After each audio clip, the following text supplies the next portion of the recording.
Assalamualaikum warahmatullahi wabarakatuh. Perkenalkan, nama saya Miftahul Kasanah, NIM 931108919. Saya dari kelas Penyelesaian Sengketa Ekonomi Syariah kelas 2, Prodi Hukum Keluarga Islam, IAIN Kediri semester 5. Di sini saya akan membahas tentang penyelesaian sengketa ekonomi syariah, yaitu makalah dari kelompok 5 yang kemudian nanti akan saya bahas satu persatu. Di sini ada 4 poin. Yang pertama ada poin pengertian dari non-litigasi, kemudian yang kedua ada bagaimana dasar yuridis dari penyelesaian sengketa ekonomi syariah secara non-litigasi, kemudian jenis-jenis dan bentuk dari penyelesaian sengketa non-litigasi, dan yang terakhir ada kekuatan hukum penyelesaian sengketa secara non-litigasi. Di sini saya dari kelompok 5 langsung saja akan membahas dari pengertian non-litigasi. Apa sih yang dimaksud non-litigasi itu? Kalau litigasi itu kan melalui penyelesaian melalui jalur pengadilan. Nah, kalau non-litigasi itu penyelesaian sengketa melalui jalur yang di luar pengadilan. Artinya penyelesaian sengketa ini tidak dilakukan dengan jalur pengadilan maupun dengan hukum di pengadilan. Penyelesaian sengketa non-litigasi ini biasa disebut dengan jalur alternatif karena tidak menggunakan hukum formal di pengadilan. Nah, penyelesaian perkara di luar pengadilan ini diakui di dalam peraturan perundang-undangan di Indonesia. Pertama, dalam penjelasan pasal 3 Undang-Undang Nomor 14 Tahun 1970 tentang ketentuan pokok kekuasaan kehakiman disebutkan penyelesaian sengketa perkara di luar pengadilan atas dasar perdamaian atau melalui arbitrase tetap diperbolehkan. Jadi penyelesaian sengketa itu tidak harus dilakukan di dalam pengadilan. Yang kedua ada dasar yuridis penyelesaian sengketa secara non-litigasi. Nah, dasar hukum sebagai kekuatan dalam penyelesaian sengketa di luar pengadilan dapat disampaikan dalam pasal 3 ayat 1 Undang-Undang Nomor 14 Tahun 1970. Kemudian yaitu pada pasal 1851 KUHP. Selanjutnya pasal 1855 KUHP dan seterusnya. Kemudian ada juga yang ketiga yaitu bentuk dan jenis dari penyelesaian sengketa non-litigasi. Untuk menyelesaikan sengketa khususnya dalam perdagangan yang biasa terjadi dalam masyarakat, itu dapat melalui mekanisme non-litigasi pada umumnya yang terdapat bentuk dan cara yang dipilih.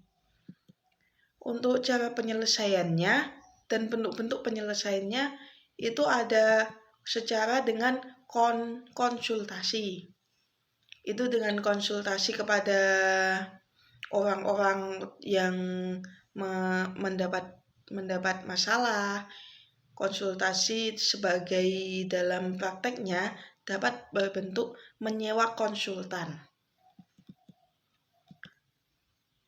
Dan dapat diketahui bahwa pada prinsipnya konsultasi juga merupakan suatu tindakan yang bersifat personal antara pihak tertentu yang disebut dengan klien dengan pihak yang merupakan pihak konsultan. Jadi konsultan itu memberikan pendapatnya kepada klien.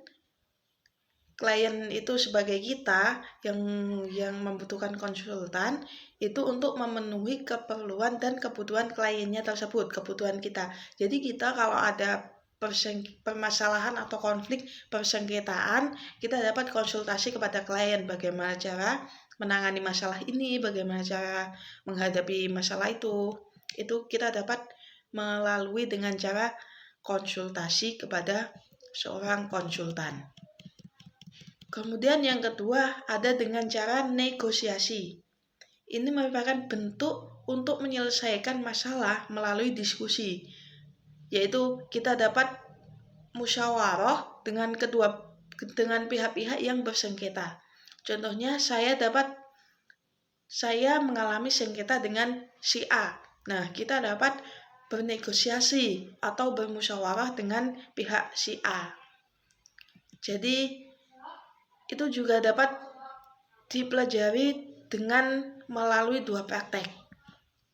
Yang pertama yaitu untuk mencari sesuatu yang baru yang tidak dapat dilakukannya sendiri.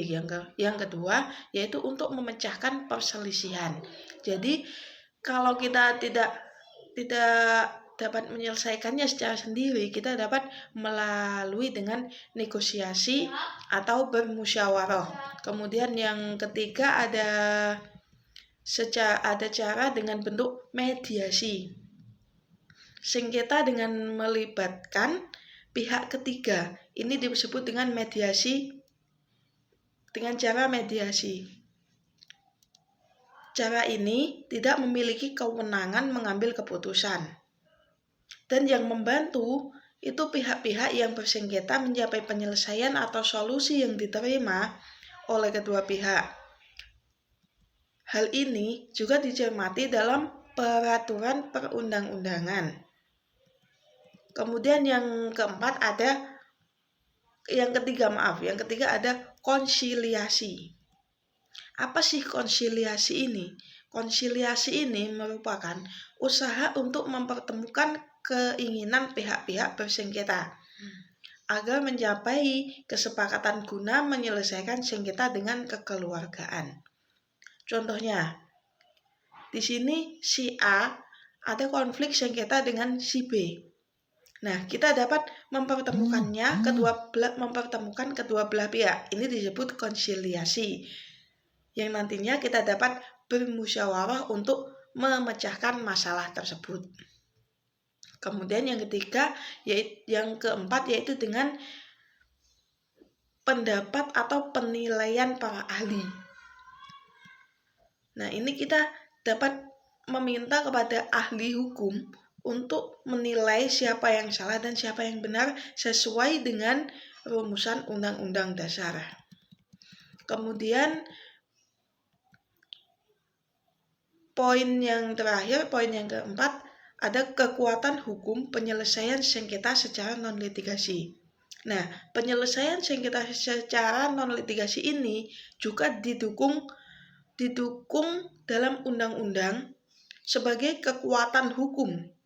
Ini diatur dalam perundang-undangan di Indonesia sebagaimana dalam pasal 3 Undang-Undang Nomor 14 Tahun 1970 tentang kekuasaan kehakiman yang dinyatakan bahwa penyelesaian sengketa itu merupakan perkara di luar pengadilan atas dasar perdamaian dan atau melalui arbitrase itu tetap diperbolehkan.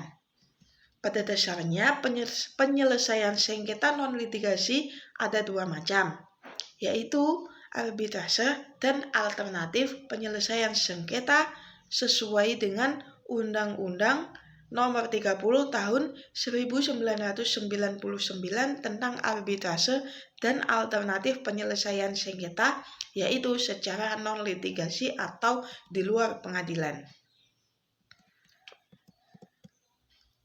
Nah, cukup mungkin itu yang dapat saya sampaikan. Mohon maaf ada kurang lebihnya. Saya mohon maaf. Wassalamualaikum warahmatullahi wabarakatuh.